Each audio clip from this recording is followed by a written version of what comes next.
With the Obi-Wan Kenobi series now wrapped up, I thought this would be a good time to look at how Disney are handling Star Wars. And just to let you know, we are going to go into full spoilers here, so that is your spoiler warning. In regards to Obi-Wan Kenobi, it seems to be dividing people, with some saying it's absolutely awful, and others saying this is a good bridge from episode 3 to episode 4. My stance on it is a little bit similar to my thoughts on the Book of Boba Fett, where I thought that was missed potential, and I think that's the same with this one here, where we have a show based around a character. I was hoping for a really deep look into them, but instead we got a lightweight show. And no doubt about it, there still were some things I did enjoy from the show, especially the final interaction between Obi-Wan Kenobi and Anakin at the end there where he names him Darth. I thought that was pretty well handled. But I am starting to see some repeated trends from these shows, especially the long-term impact they have, which isn't much. A lot of the complaints I've seen about the show do talk about the character choices being made as well as the writing being quite poor, and I have to agree with them. I think the writing compared to other TV shows out right now, for example, is amateur in comparison. And I don't think you can put all the blame down on one department. I think there's multiple reasons which come into play here, but it all stems back to Disney, and I think the treatment of Star Wars at this moment in time just make me worried for the future. Because if you firstly look at the sequel trilogy, that wasn't planned that very well, and you can see the results of that. Sticking with the films, they also brought out Rogue One and Solo, and I think with Rogue One, that was definitely their closest one to getting it right. But for The Mandalorian, they went with some trusted hands, with Filoni and Favreau taking the reins to make sure that they have a big show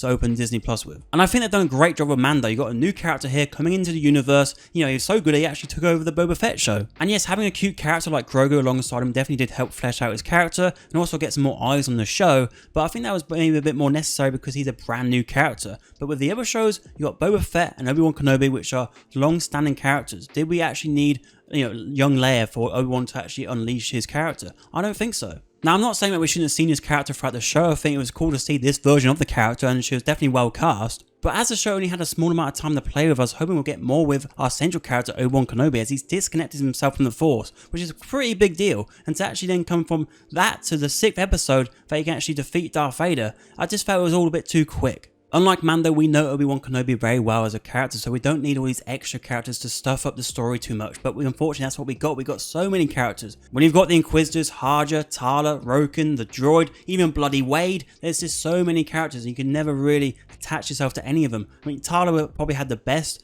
chance of that, but again, only 2 episodes she was in, which makes me beg the question, why was this not a 10-episode series? I mean, it was originally supposed to be a film, which is a lot more focused in, but I think unfortunately they found this thorny middle ground. But on the bright side for Disney, with all these new characters, that means there's a whole lot more new toys. Hello, I like money. And as we're discussing the Obi-Wan Kenobi show, I have to mention Reva. I think for her, the biggest issue was the execution of her turn. It just didn't actually come across very well at all. Her character has made some really odd decisions which didn't make us really draw to the character. Again, time would have helped with her as well, but she had some promise. That was the main thing. She did have some promise with her backstory, but yeah, I really wish her character was better because I think the actress is good. I've seen her in The Queen's Gambit. She's a very talented actress. Could Moses Ingram come back in as Reva in the future? I think yes, in future Star Wars projects she might appear here and there, but I don't think she'll have her own show, unfortunately. I was very happy to see Hayden Christensen come back as Anakin Skywalker, and I think in terms of Vader, they did some pretty good work with him. I think most of the scenes I enjoyed. I think there's some things you can really nitpick here and there, but for the most part, I think Vader was probably one of the highlights of the show. And like I said,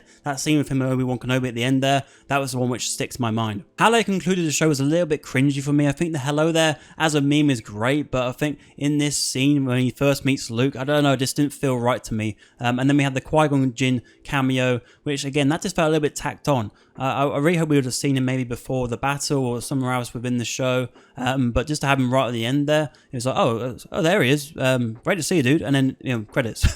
Before my closing remarks on Obi-Wan Kenobi, I think it did add some interesting scenes in between episode 3 and episode 4, but if I had to go on a rewatch, I'd probably just rewatch some of the fight scenes and that'll be me done. I don't think I'll rewatch the whole show. They build it as the rematch of the century between these two heavyweights, but when you wrap it in such a lightweight and poorly written show, the impact it craves never could really be felt. The next Star Wars show we have is Andor, which is about Cassian Andor from Rogue One. I'm not going to get my hopes up for it, but the trailer looks promising, and I do hope that they don't bash too many characters into this to make it all a bit diluted, but we'll see how that is at the end of August. I think Disney got a lot to do to get Star Wars on the right track, but there are signs here and there which give you a little bit of hope, but we'll see in the next couple of years how these shows and maybe new films turn out. But I must say, if they do focus less on the conveyor belt of Disney Plus shows and Star Wars merchandise and more so on the factory of creativity and storytelling, I think that would be a great start. If you like this video, you can check out our recent ranking of the Jurassic films here on screen and let me know your thoughts and your rankings in the comments below.